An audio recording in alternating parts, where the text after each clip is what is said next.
Sa pagsisimula ng ating kwento may nagpaalala sa ating system bago siya lumisan sa mismong katawan sa ating bida at bago niya lisanin ang mundo ng immortal nagpaalam siya na natutunan ng host ang lahat at naabot ang pagiging perpekto at ang sistemang ito ay magwawakas ngayon at paalam na. Ito ang ating bida sa kwento na si Li Nianfan ay isang transmigrator sa loob ng 5 taon, ang ating bida ngayon sa kwento ay tinanghal bilang isang pinakamagaling sa buong mundo. Pinipigilan ni Li Nianfan ang kanyang system na hindi umalis sa kanyang sarili dahil hindi pa niya gusto maging mag-isa sa buong buhay. Habang umiiyak si Li Nianfan kinuyam niya ang kanyang kamay at pinapaliwanag na salamat sa lahat ng itinuro mo sa akin sa loob ng 5 taon simula nang matransmigrate ako sa mundong ito ang Saint System ay natapos na, pero ang mga natutunan ko ay mananatili sa akin. Nang dahil sa katalinuhan sa ating bida nakuha niya ang literature at habang natanggap ko ang sulat ng pagtanggap sa isang kilalang universidad nang hindi sinasadya bagaman ang katawan ko ay pangbata. Hindi naman ang IQ ko at ako bilang si Li Nianfan ang isang main character sa ating kwento na, ang henyo na estudyante sa high school walang kasong hindi ko kayang lutasin sa sining, ako si Li Nianfan. Ako ang hari ng graffiti habang ang physics at math at musika wika at chemistry PE at biology at geografiya isa na rin ang agham at ang pampulitika isa na rin ang kasaysayan lahat ng ito ay aking napag-aaralan at napagtagumpayan. At nabigyan ng ating bida ng isang malaking seremonya ng pagbibigay ng parangal para sa pinakamahusay na poeta-pintor, manlalaro ng chess, at magsasakabigay diin pa sa announcer na si Li Nianfan ang nag-iisang nagwagi at estudyante na may pinakamalaking karangalan sad pa sa ating bida na talagang natuto ako ng maraming bagay, nang dahil sa katangian sa ating bida nakuha niya ang lahat ng atensyon sa lahat ng taong narito at dumalo para makita ang kanyang kahalagahan sa lahat ng literature. At sa isip ng ating bida nakuha ko na ang lahat ng kaalaman, pero paano ko ito magagamit laban sa mga halimaw bukod pa rito hindi ko alam kung makakapag-usap ako sa kanila ng may saysay. Sa mundong ito ang paglipad ay pangkaraniwan na sa mga tao wala nang imposible dahil isa silang cultivators kaya nagagawa nila ang kanilang gustong gagawin at isa na rin tong ang paglipad. Samantala hindi pa rito nagtatapos dahil ang mga supernatural na halimaw ay ngumingiti dahil may sarili itong buhay at parang may damdamin kagaya sa tao. Gayunpaman habang naglalakad ang ating bida may nakatingin din sa kanya ang isang halimaw at anumang oras kaya siyang sagpangin ito subalit ang ating bida walang pakialam dahil kiniginaw ito habang naglalakad papalayo kung saan ito papunta. At ito ang ating bida tatawagan natin siyang Master Li wala namang pakialam ang ating bida sa malaking pagsabog dahil nakapokus ito sa kanyang pag-iisip kung paano siya makasurvive dito sa mundo ng immortal ang gabay ng system dahil wala na ito dahil nituro na sa kanya ang lahat. Pagkatapos pumalakpak ang ating bida para idikit ang kanyang 2 kamay. Narito si Master Li nagbibigay respeto habang ang nakapangalan sa puntod ng system ay isang walang kwentang pagtuturo kaya't nagsalita na si Master Li nilunok ko ang aking pagmamalaki at nag-aral ng mga kurso sa high school sa loob ng 5 taon umaasa na ang sistema ay magtuturo sa akin kung paano magkultibasyon at maging isang immortal. Sayang lang, bigla na lang natapos ang sistema ngayon nakatakda akong mabuhay bilang isang mortal walang kapangyarihan walang immortalidad simpleng buhay na lang ang naghihintay sa akin kasama ang pagtanda at kamatayan. Sapagkat mabait ang ating bida dinadasal niya sa system sana bumalik ito sa kanya dahil gusto niya pang matutong maging isang immortal at pagkatapos magdasal sa ating bida. Nanirahan ito sa sulok ng mundo at nagtayo ako ng aking bahay sa isang nakatagong burol malapit sa lungsod para madali akong makapunta sa trabaho at sa mga kailangan ko, pero ligtas din sa mga posibleng panganib. Habang nagbubungkal ang ating bida pinapaliwanag niya rin ang kanyang estado sa buhay ngayon na ako'y namumuhay ng may takot sa pagiging kasangkot sa labanan ng mga immortal ayaw kong mapatay ng wala sa oras gusto ko lang ng buhay na simple at ligtas. Ngayon ang natitira sa akin ay ang bahay na iniwan ng sistema isang robot na kasing katulad ng isang virtual assistant sa cellphone at isang ordinaryong aso na nakita ko sa daan kahit papaano masaya naman ako sa kalagayan ko kahit itong 2 lang ang aking kasama. Pinilit ni Master Li na maging masaya kahit hindi naman siya sigurado sa kanya buhay na maging masaya pero kahit paano masaya naman talaga kapag may kasama ka pero sa totoo lang masaya talaga kapag may babae dahil pwede mo siyang mayakap at mahalin. Kalaunan hindi na napigilan ni Master Li ang luha sa kanya mata bumuhos na ito sabay sabi na importante sa akin ay ang kaligtasan kung ordinaryong tao lang ako, okay lang, basta't hindi ako makakasagabal sa mga makapangyarihan mas mabuti ng mag-ingat at manatili sa likod kaysa mapunta sa gitna ng labanan at mapahamak. Sa pag-usbong ng bagong araw nagsibagsakan na rin ang cherry blossoms dahil naglalagas na ito ng panahon. Kagaya ng ibon na lumilipad sa himpapawid, gusto rin ng mga tao na lumipad para may freedom sa bawat buhay pagkatapos may naglalakad na rin na paa sa isang babae. Sa kalagitnaan ng naglalakad may isang tinig nagsalita rito na pinapahihintay siya para magsama sila maglakad patungo kung saan-saan, at pagkatapos ito ang alalay ng dalaga habang nagsalita na rin itong dalaga na hindi ko alam kung bakit niya ako pinilit na pakasalan si Duan Moli, mahal ko ang kalayaan ko, at hindi ko gusto ang buhay na kontrolado ng iba. Kaya umalis ako at sana maintindihan mo ako, mahal na prinsipe. Pinadahan-dahan rin ng prinsesa dahil ang butler nitong dalaga ay nakarinig ng kaluskus ng damo, parang nagdududa na ito sa paligid baka may mga halimaw na. Sambit pa sa prinsesa na akong makarating sa Foundation Building Realm, hindi ako kayang takutin ng isang hayop, at take note, ang Foundation Building Realm ay isang Daoist term, ito ang panimulang yugto ng cultivation ng Daoist Chi. Nagsalita na rin ang kasama sa prinsesa kung ang tinutukoy niya ba na cultivation ay ang pag-abot lamang sa 3 taon bago naka-rating sa foundation building. Sarkastiko sabi sa dalaga na tila ba kailangan kong magtago sa isang liblib at walang tao na lugar, kung hindi ay madaling makikita ko ni ama. Alam mo kung gaano siya kapangyarihan, kaya niyang gawin ang lahat kapag gustuhin. Pagkatapos magsalita sa dalaga, napansin niya rin sa wakas ang isang bahay narito sa loob ng kabundukan, kaya't napasabi na lang siya bakit may bahay dito sa loob ng kabundukan at nasa maliblib pa ito at walang kapitbahay. Isa pa ang ganda nito dahil gawa ito sa tradisyonal na Chino. Nagreklamo kaagad ang butler sa dalaga, dapat mayaman o makapangyarihan ang nagtataglay ng lugar na ito. Pagod na ako. Pumasok na tayo para makapagpahinga at makahanap ng kaibigan, at tawagin mo akong lady kapag nasa loob na tayo. Ayaw kong takutin ng mga tao dahil anak ako ng emperador ng langit. Dahil sa kuryosidad sinabi na sa dalaga na kailangan iyan ang pumasok dahil para makapagpapahinga na siya, at pinapaalahanan niya na rin ang kanyang butler na huwag siyang tawaging prinsesa dito kundi tawagin siya sa mismong pangalan na lady para hindi siya makaakit ng atensyon at hindi matakot ang kanilang puntahan na tao dahil ayaw niya itong magambala, at isa pa ang kanyang ama ay nasa Heavenly Emperor na lamang kaya sobrang nakakatakot talaga ito. Bagamat hindi pa konbinsido ang butler nito, pero kalaunan pumayag na rin siya para matapos ang kanilang pag-uusapan. Kinatok na sa munting prinsesa ang pintuan para makapasok na sila. Napansin naman ni Master Li ang pagkatok sa dalaga kaya't binuksan niya ito at tinanong kung ano ang kanilang sadya dito sa loob ng kanyang bahay. Tinanong ni Master Li kung ano ang kanilang pagkakilanlan. Pagkatapos wala nang sinayang na oras, nagpakilala na ang dalaga natin na ako si Lu Xiu, isa lamang akong karaniwang mayaman na babae na nagkataong dumaan dito, wala nang iba pa. Nang dahil sa kagandahan ni Lady Luo, agarang na in love ang ating bida at kumabog ang kanyang puso, at sa isip niya sobrang ganda ng babae. Napasabi na rin siya na pinagpala sa system dahil pinadalhan siya nito ng babae galing sa kalangitan, at hindi na ito kailangan tanggihan pa dahil sobrang ganda nito, at isa pa parang cultivators. Kumikislap ang palibot sa dalaga habang pinapaliwanag niya ito sa ating bida na si Master Le. Marami na akong nalakad ngayong araw at napapagod na ako, pwede ba akong pumasok para makapagpahinga? Habang ang butler sa dalaga naging masaya dahil pinori ang kanyang prinsesa na tinawag na cute at maganda.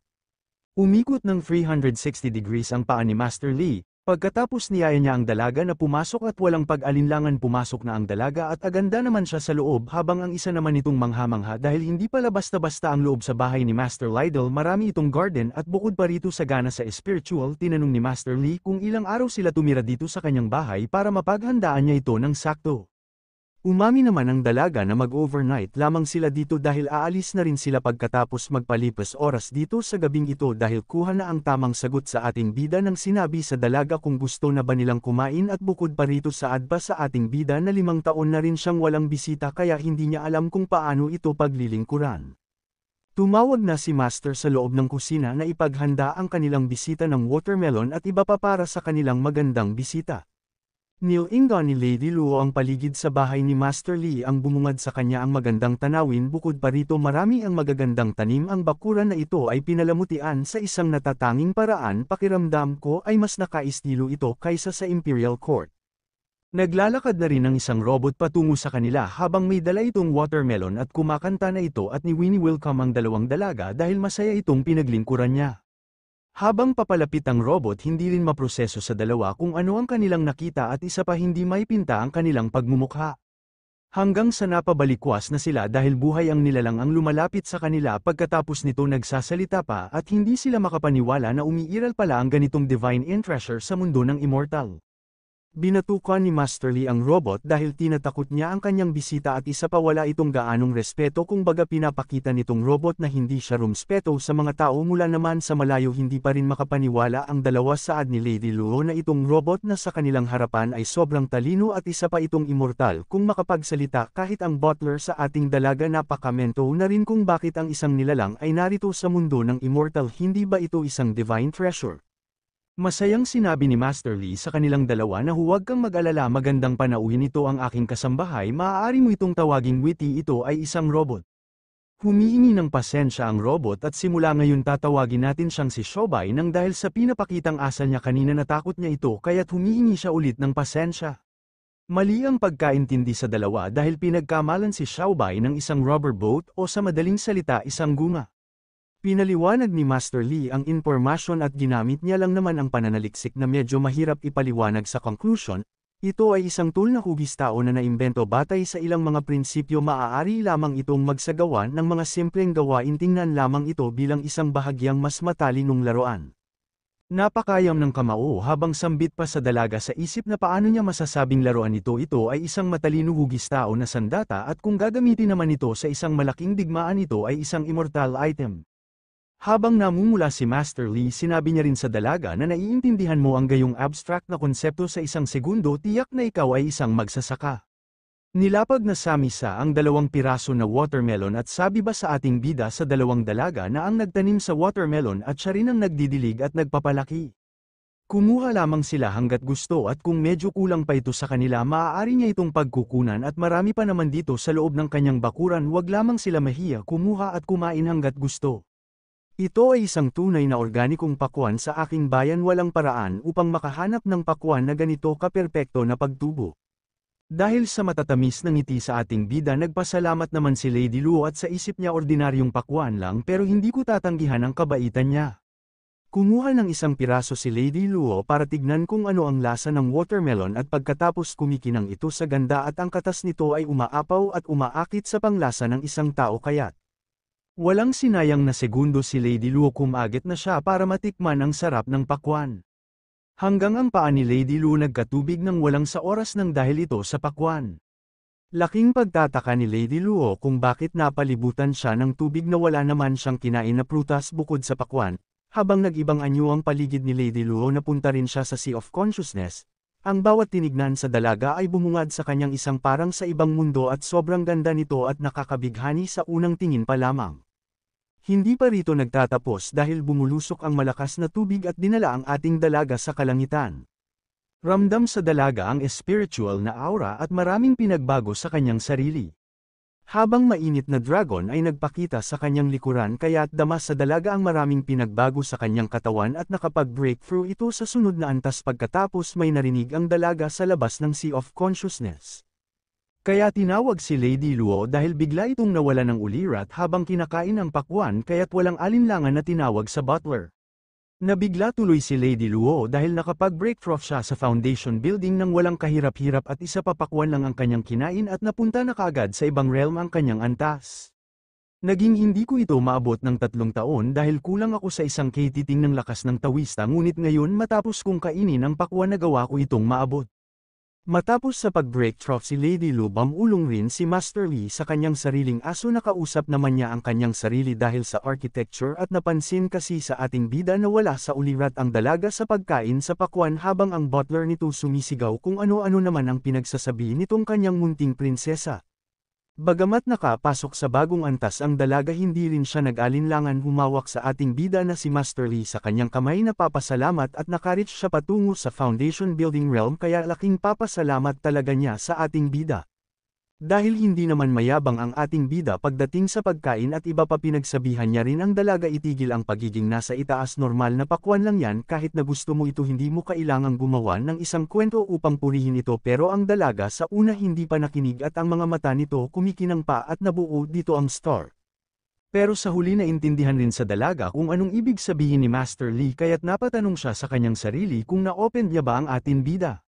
Sa gayon nakuha ko isa siyang makapangyarihang master na gustong manatiling low profile kaya naman dito siya nakatira bilang ermitanyo at kung inilantad ang kanyang tunay na pagkatao syempre magagalit siya. Humingi naman ng pasensya ang dalaga dahil naging bastos siya sa inaasal niya kanina at ngayon babawi siya dahil nagkamali siya kanina subalit sana naman patawarin siya nito sa ating bida. Wala namang problema sa ating bida sa dalaga dahil ang kanyang kinain lamang ay watermelon at naging masaya rin siya sa kanyang pag-grate sa magandang pagkain ng watermelon. Pagkatapos masabi sa ating bida ang kanyang ninanais sabihin agad niya nang tinawag ang isang nilalang kaya't pinabilis nito itong pinapante sa kanya hanggang sa ang paa nito ay madaling makumpirma kung ano ito at kung sino dahil ito lamang yung asong kasama sa robot. Sa ekspresyon ng aso masaya rin itong lumalapit sa ating bida dahil tinawag na ito matapos sa pagpunta ang aso, umupo ito para magpakitang gilas at tumahol para makuha ang atensyon sa tatlo. Habang tinapon sa ating bida ang natitirang watermelon pinakain niya sa aso kaya't sinunggaban kaagad ang pagkain na wala sa oras na bigla tuloy ang dalawa dahil pinakain lamang ang watermelon sa isang kahit hindi siya tuloy makapaniwala sa pinaggagawa ni Master Lee. Masayang pinapaliwanag ni Master Lee na bagamat hindi ako nagmamay-ari ng maraming bagay dito, nagtanim ako ng toneladang gulay at prutas at gusto ni Boomer ang mga pagkain ito at take note tatawagan ko itong si Blackie dahil after chapter 22 or chapter 10 mag-iba na ang pangalan ni Boomer at magiging Blackie na ito. Ang mga pakwan na ito ay naglalaman ng kapangyarihan ng Daoist ito ay mas mahalaga kaysa sa espiritual na mga prutas paano niya maipapakain yun sa isang aso. Nagamot ng kalikasan ang paglikha tulad ng mga sacrificial straw dogs. Tama ba ang ibig sabihin ng kawikaang ito hindi lamang niya ako tinulungan na maabot ang foundation building realm gamit ang mahalagang pakwan ngunit binigyan din niya ako ng kaliwanagan. Tinanong ni Lady Lucis Master Lee na sinusubukan mo bang makipagkaibigan sa akin dahil nalaman mo ang aking pagkakakilanlan, sambit pa sa ating bida wala siyang pakialam at isa pa hindi siya interesado sa kanyang pagkakilanlan. Bagamat narinig na sa lahat ng dalagang sinabi sa ating bida may dinampot pa rin siya sa kanyang bulsa at binigay sa ating bida na kailangan niya itong itabi dahil balang araw magagamit niya ito. Agaran niya na itong binigay kang Master Lee at sinabi ito ang kabayaran sa kanyang watermelon dahil sa sobrang kabaitan sa ating bida mas maganda itong suklian at tinanggap naman ni Master Lee ang binigay sa dalaga dahil mukhang may pakinabang rin ito sa kanya. Napansin naman sa butler ang binigay ni Lady Luo kaya binalaan niya ito at pinagsabihan na yan yung binigay na regalo sa kanya noong 8 gulang at bakit niya ito binibigay sa ibang tao kung sa kanya ay importante ito. Alam kong hindi ibig sabihin na hindi ko ito maibibigay sa iba malaki ang naitulong mo sa akin kailangan kitang bayaran maaari ba akong pumunta dito para sa higit pang mga pakwan sa hinaharap. Tinanggap naman sa ating bida at sinabihan ng dalaga na maaari siyang bumisita kahit anong oras at kahit tumira ipa ito sa kanyang bahay walang problema sa kanya dahil para naman may kasama siya rito at mag-alaga sa kanya agara namang nagpasalamat ang dalaga dahil nakuha niya na ang tamang sagot habang ang butler nito ay nag-alala kung bakit binigay talaga sa dalaga ang jade pendant. Matapos ang kanilang pag-uusap dinatnan na rin sila ng hapon at habang tumatagal nakita na rin natin ang kagandahan sa labas ng bahay sa ating bida dahil gawa ito sa tradisyonal na Chino. Nagpaalam naman kaagad ang dalawang panig para magsiuwian sa kanilang bahay subalit nandito ang ating bida sa kanilang bahay kaya di na kailangan umuwi sa kanilang bahay dahil nandito na ito. Nakalabas na rin sila sa wakas at naglalakad patungo kung saan ang kanilang bahay habang ang butler nagtatanong kung bakit binigay ni Lady ang kanyang mahalagang pendant kung may malaking tulong naman ito sa kanyang buhay at kung may panganib na darating sa kanya ay pusa ito nag-a-activate pero wala namang pakialam dito ang dalaga dahil masaya itong nakapag-breakthrough at isa pa kontento na rin siya. Wala kang alam tungkol sa kanya ang pagpapanggap bilang isang karaniwang tao ay kung ano ang gustong gawin ng maraming malalaking big shot.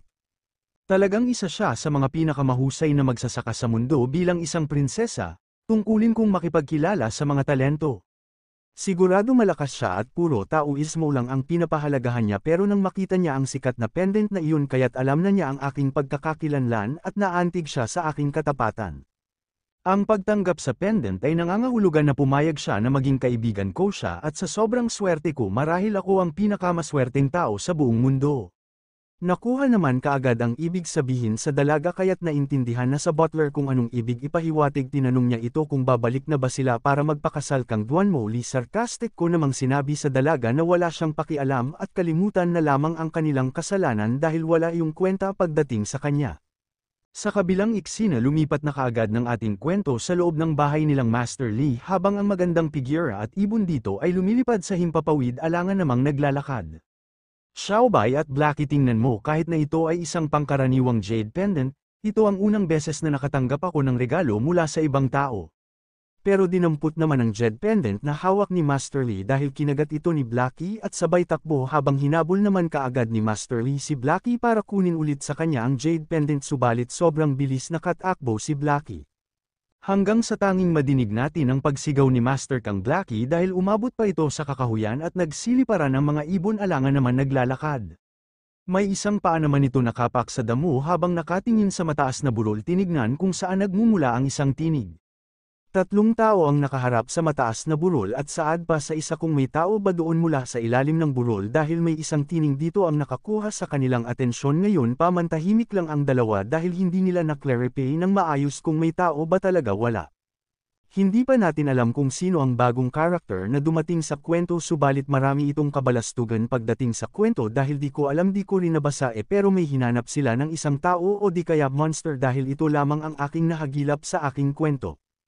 Pasensya na pala kung natagalan ako sa pag-update dahil inuna ko pa ang aking mga aralin hindi pala biro dito sa mundo ng grade 11 putang ina bombahin ko kayo baka di pa kayo nakaranas na mabomba sa mukha gamit ang wall breaker.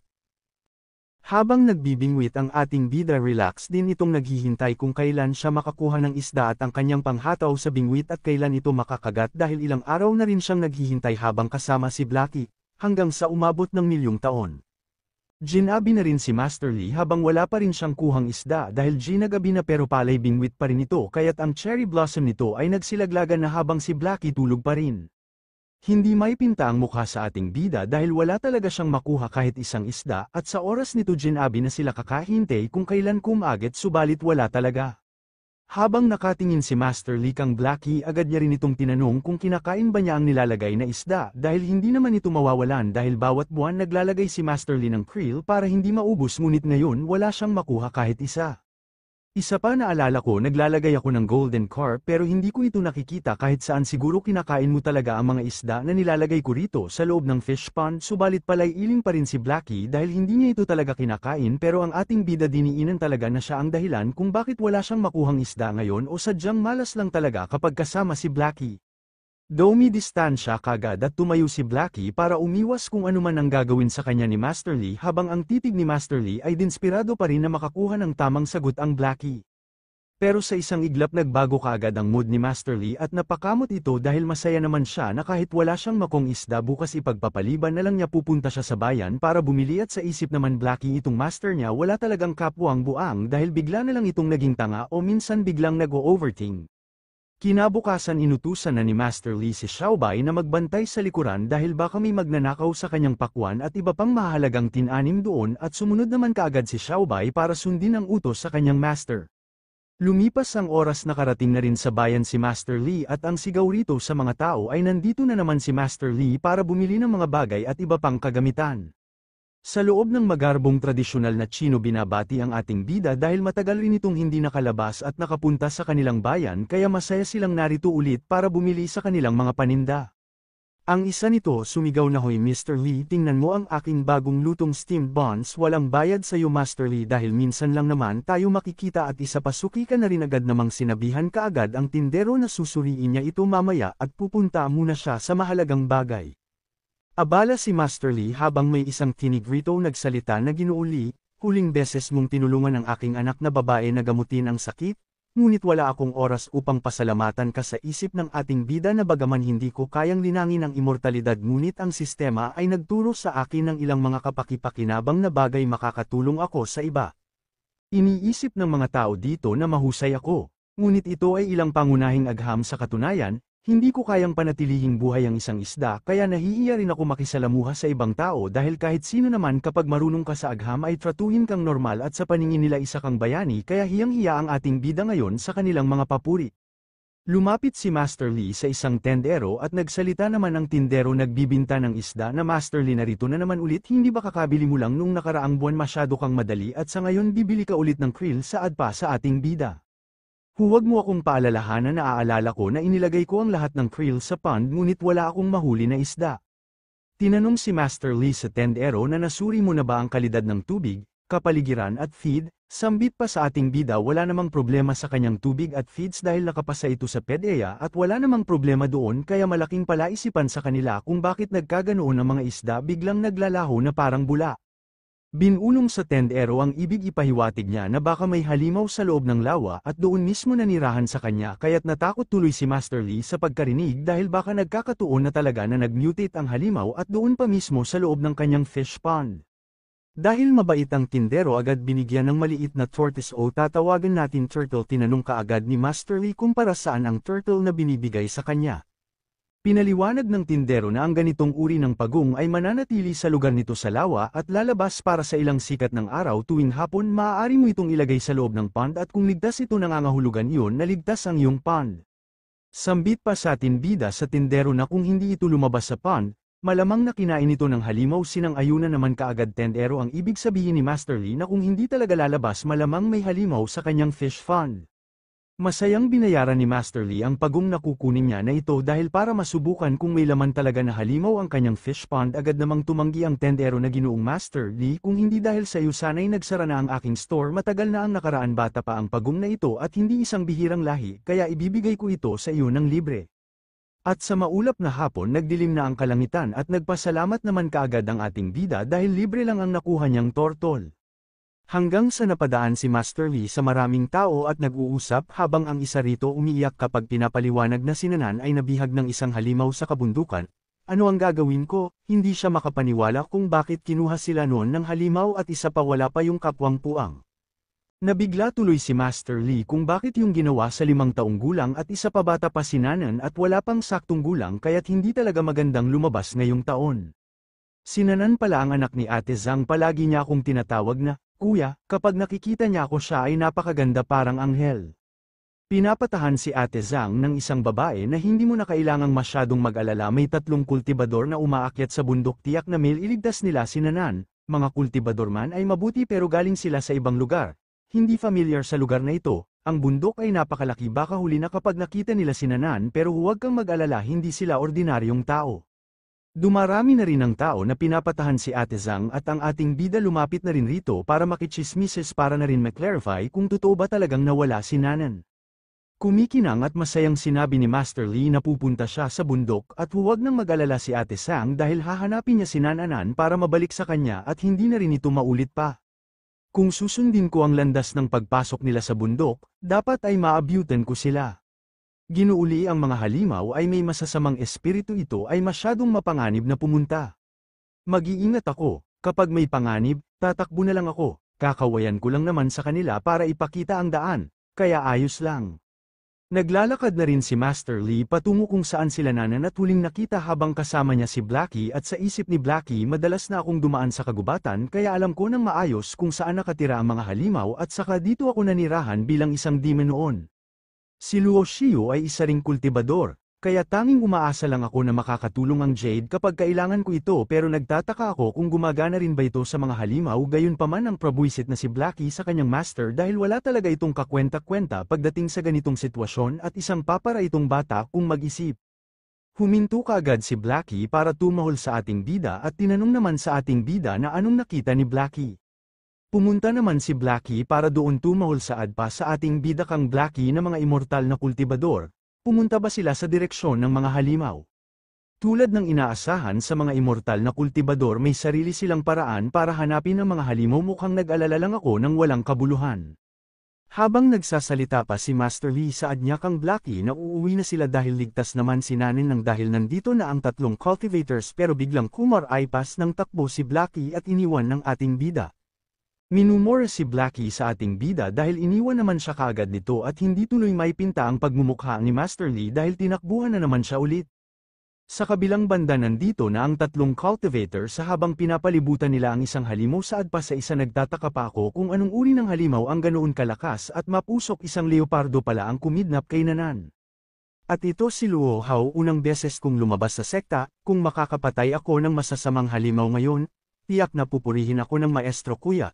At ito naman si Bai Luo Shuang habang nagsalita na rin siya na paano ba namang isang halimaw na tulad nito ay magiging karapat-dapat sa papuri, saad pa ni Quizu na itong leopardo halimaw kami ang mga alagad ng Wanjian Immortal Sect at narito upang iligtas ang mga tao. Tawang-tawa pa ang leopardo sa kanilang tatlo habang nagsalita pa ang leopardo sa kanila tatlong munting bulilit na amats na gustong mang-asin ng halimaw ang tapang ninyo ngayon ako ang Panginoong Leopard Oat kakainin ko kayong lahat ang kuko ng leopardo hamaba na rin at pinakita rito ang talas ng kanyang kuko at anumang oras kaya niya nang kitilin ang tatlong buhay ng cultivator. Minumura ni Luciao ang leopardo ng isa itong ignorante pagdating sa labanan at inactivate niya na ang kanyang sword G at bumungad naman ito ang malakas na hangin at malakas na spiritual chi Karen habang ang leopardo sinasabihan si Luciao ang kanyang kakayahan nito ay sobrang hina at wala pang saktong lakas para labanan siya. Abang sumusugod ang leopardo kang Luciao masaya rin itong pinagyayabang sa kanya na isa lamang mga bata ang sumagsagupa sa kanya ngayon samantala nag-activate ulit sword Chi ng sword G at panangatake niya ito sa leopardo at hindi pa rito nagtatapos dahil gumamit naman o siya ulit ng sword daw N para ikulong sana sa lang. Akala mo ba magiging bayani ka pagkatapos ng ilang taon mong kultibasyon ako? Panginoong Leopardo ay 200 taon nang nagkultibador isa kong daliri lang ang galing mong tatlo dahil sa malaking agwat nilang cultivation na wasak lang sa isang iglap ang kanilang espada watak. Nag-alala tuloy ang dalaga dahil wala nang malay ang dalawang kasamahan niya itong lalaki kaya tinawag niya itong senior brother kung buhay pa ba ito at buhay pa naman dahil nakapagsalita sobrang hina. Habang pinapalibutan ng talisman ng dalaga sinasabihan niya rin ang dalawang kasamahan kumapit muna dahil malapit niya itong matapos sa pag-activate. Pero nang lalaki na ang mata kaagad sa dalaga dahil may napansin siyang mali. Kaya lamang natakot ang dalagang babae dahil binasa kaagad sa leopardo ang kanyang shield barrier at kabitak-bitak naman ito sambit pa sa leopardo isa pala itong babae at sobrang sarap nito ika nga nila that this is good the sex is not a good. Napahiyaw sa tulong ang batang dalaga dahil pasugad na sa kanya ang leopardo at pinagbantaan naman sa kanyang junior na kung nangangahas ka na hawakan ng junior, papatayin kita kami ang mga alagad ng Wanjian Immortal Sect, makikipaglaban ang aming sekta hanggang sa iyong kamatayan. Tignan mo nga ang lugar na ito, puro kalat at dami ng pinsala, ano ba ang dapat kong takutin wala akong dapat ipag-alala dahil kung uubusin ko kayo walang ebidensyang may iwan dito sa ating pinaglabanan. Mula sa tono ng leopardo at naglalaway na rin itong lumalapit sa dalaga na ginagawa ko ito ngayon sa harap mo. Kakainin ko na ngayon ang iyong magandang junior sa harap mo isang kagat sa isang pagkakataon habang ang dalaga naman paiyak na sa takot dahil anumang oras kaya na siyang sagpangin nito at kakainin ng budem. Napahinto naman ang leopardo sa pagkagat sana sa dalaga dahil may isang tinig na papalapit kaya't nilinggan kaagad sa leopardo kung sino naman ang nangahas kanyang pagkain at pinigilan sa saktong oras. Laking papasalamat sa tatlo dahil hindi namatay sila sa kamay ng leopardo at mula sa mga tinig nito sa tatlo sa alpha sa isa na narinig nyo ba yun ang isang tunog na paparating sa kanila habang saad pa sa isa't isang malaking biyaya na naman ang dumating sa kanilang buhay dahil nahiligtas sila sa tamang oras at buti na lang dumating ito. Nang dahil sa bilis hindi mahagib sa ating mismong kamera at habang papatakbo ang isang nilalang sa lupa doon pinapaalala niya rin ito na kung gagalawin niya ang tatlong amats na bata baka magkagulo sa Wanjiang Sect Immortal huminto naman kaagad ang leopardo sa kanyang binabalak dahil may katuturan naman ang sinabi sa isang nilalang. At bumungad sa eksena si Blackie habang masaya itong tumatahol pero minumura naman si Blackie ng leopardo dahil isa lang pala itong ordinaryong aso na nagpapakitang gilas sa kanila. Bigay diin pa sa leopardo kam Blackie isa ka palang ordinaryong aso dahil dyan pinapalayas kita at sa ngayon nasa magandang mode ako kaya umalis ka na rito habang hindi pa ubos ang aking pasensya sa iyo baka kakainin kita kung hindi ka aalis. Dahil matigas ang ating Blackie agad niya nang niyabangan ang leopardo na kung makapagsalita kakala mo naman hindi ka aso dahil nakasunod ka lamang sa demon race at isa pa bibigyan kita ng huling pagkakataon mag-surrender ka na hanggang maaga pa dahil kung hindi baka dito na magawa ka ng iyong legacy. Hindi tuloy may pinta ang pagmumukha sa pusa dahil sinabihan ba naman siyang aso ay isa naman siyang malaking pusa habang ang tatlo ay nabigla dahil isang aso makapagsalita ng lengguwahe ng tao ang isa naman rito ay pinapapaalis si Blackie dahil mapanganib ang kanyang sinagupa na laban isa naman pinapatakbo talaga si Blackie dahil ayaw nila itong masaktan at mga ibang buhay. Isang maliit na aso at wala pang kamulangwang at naghahaman sa akin hindi mo ba alam na isa akong Panginoon ng leopardo kaya lamang lumaki ang iyong ulo dahil sa cultivation kaya sa ngayon tuturuan kita ng magandang leksyon dahil ipapatingin ko sa iyo ang tamang landas ng cultivation sa sunod na buhay hindi na lumaki ang iyong ulo. Sarcastic kung sinabi naman ni Blackie ken leopardo na subukan mo lang galawin ang isang buhok ko makikita mo na ang iyong hinahanap at ang iyong sinabi ngayon ay kakainin mo bandang huli. Dahil mataas ang pride ng Leopardo, sinabihan niya kaagad si Blackie, bibigyan kita ng isang sipa na gigisingan ng iyong utak, saka mo malalaman kung sino ako. Sabay activate ng lilang aura sa kanyang daliri habang bumulusok naman ito patungo pang Blackie at sa sobrang lakas nito halos mayayanig na ang buong mundo kung matatamaan. Umabot ng Blackie ang atake ni Leopardo at minumura niya pa rin na si Blackie dahil isang duwag na aso na naghahaman sa kanyang sariling kamatayan. Nang dahil sa lakas ng kapangyarihan ng Leopardo natamaan ang ulo ng isang cultivators habang sa isip niya hindi talaga basta-basta ang Leopardo dahil sa mahinang atake lamang ito nataman ang kanyang mukha. Sa bandang huli kinain lamang ni Blackie ang atake ng Leopardo kaya't hinigop na parang adik lahat ni Blackie ang lilang aura dahan daw ang naubos naman rito habang sa isip ni Blackie sobrang hina ng apoy nito at sa isang iglap para lamang ito pang batak pagdating sa kanya. Napaupo at nabusog kaagad si Blackie habang sinabihan niya kaagad ang Leopardo na busog na siya at ayaw niya nang kumain pero kabaliktaran kang Leopardo dahil napatahimik ito dahil kinain lamang ang kanyang malakas na atake at isa pa kayang palm unit ng nasa Emperor Well ang kanyang kapangyarihan. Parang pusa tuloy ang mukha ng Leopardo dahil kinain lamang ang kanyang malakas na atake at hindi talaga imposible sa kanya habang si Blackie ginagalaw niya na ang kanyang katawan para magpakitang gilas sa lahat. Kikilos na si Blackie dahil anumang oras malapit nang dumating ang kanyang master. Ang tinutukoy rito si Master Lee dahil papalapit na ito ayaw niyang mag-aksaya ng oras dahil baka mahuli pa siya rito. Nagbago ang mga mata ni Blackie dahil napalitan nito ng asul habang nagagalit at sa bandang huli pinalabas na ang totoong kapangyarihan ni Blackie at sa isang iglap ang kalangitan nagbago habang ang Leopardo ay natigilan sa kanyang nakita dahil isang ordinaryong aso nagtatago sa sariling buntot subalit kabaliktaran pala ito. Pinagbantaan ng buhay ng Leopardo at sinabihan kaagad ni Blackie ang Leopardo na gumawa ka ng kaarasan sa akin kaya parusahan kita kung saan ka nararapat. Ang Leopardo na bigla dahil ang dambuhalang palm strike ni Blackie ay patungo na sa kanyang mukha. Dahil isang tuta na nagtatago sa sariling mukha at ibig sabihin ito nagpapanggap lamang na mahina para maalagan ng isang tao samantala naghanda ulit si Blackie binalutan naman siya kaagad ng asul na aura sa buong katawan. Masayang tumalon sa ere si Black para ihanda ang kanyang palm strike at sigurin ang Leopardo habang ang Leopardo naman sa ibaba ay nagmamakaawa sa kanyang buhay na isa lamang siyang maliit na pusa at maaari na ba siya nitong patawarin. Tumatakbo ito na nakabahag ang buntot. Wala namang epekto kang Blackie kanina pinagbigyan niya ito subalit ayoko pa rin maniwala kaya ngayon sa huling hininga niya dapat pagsisihan mo ito at sa buhay dapat marunong na itong rumispeto at tumingin. Dumampi sa buong katawan ng pang-strike at sa isang iglap bulagta na wala ng buhay at bumuhos rito sariling dugo ay nililigo ang Leopardo dahil sa maling paraan ng kanyang pagkasabi kanina namatay siya na walang kabuluhan. Pagkatapos ng kanilang mainit na labanan ng kalangitan dahil lumabas na rito ang araw. Isang contributors agaring nagpasalamat yung Blokang kahit biniligtas ang kanilang buhay nito. Nilingo naman ni Blackie ang mga cultivators at dahan-dahan na rin nawala ang kanyang soul na aura sa buong katawan. Pinapatayo ni Blackie ang tatlo habang sinabihan niya ito na gusto ng aking Panginoon na maranasan ang buhay ng isang mortal. Tandaan ninyo, kayong tatlo ang pumatay sa monster leopard, ako'y walang bahid sa pagpatay na yon. Kapag dumating na ang aking Panginoon huwag ninyong sabihin ang tungkol sa ginawa ko. Nagtataka tuloy ang dalaga kung sino ang tinutukoy nitong master na gustong mamuhay ng normal na tao lamang. Paalala utro ni Blackie sa kanila na ituring mo ang aking Panginoon bilang isang karaniwang tao at ituring mo ako bilang isang karaniwang aso. Habang umihi sa harapan si Blackie sinabihan niya kaagad ang tatlo na maliwanag ba sa sikat ng araw ang kanilang pinag-uusapan ngayon ang lahat dahil kredito na sana dapat sa aso ay naging sa kanila at wala naman silang pagtutolerito at agad na silang sumang-ayon baka sila ulit ang isunod ito kapag hindi sumunod sa inuutos ni Blackie. Napakamento tuloy ang isa na sino kaya ang master nitong aso dahil isang malakas na kasusubalit sunod sa yearn lamang hindi tuloy nila mapaniwalaan ang pangyayari. Pero kalaunan nagpasalamat naman sila at inalala ang paalala ko na hindi nila babanggitin kung sino ang pumatay sa Leopardo at umalis naman kaagad si Blackie para hintayin si Master Lee. Makalipas ang ilang minuto nakarating na rin si Master Lee habang tinatawag si Blackie. Agara namang sumaya ang tatlo dahil makikita na nila kung sino talaga ang nagmamay-ari sa asong iyon at makikita na narinig nila ang ordinaryong tao.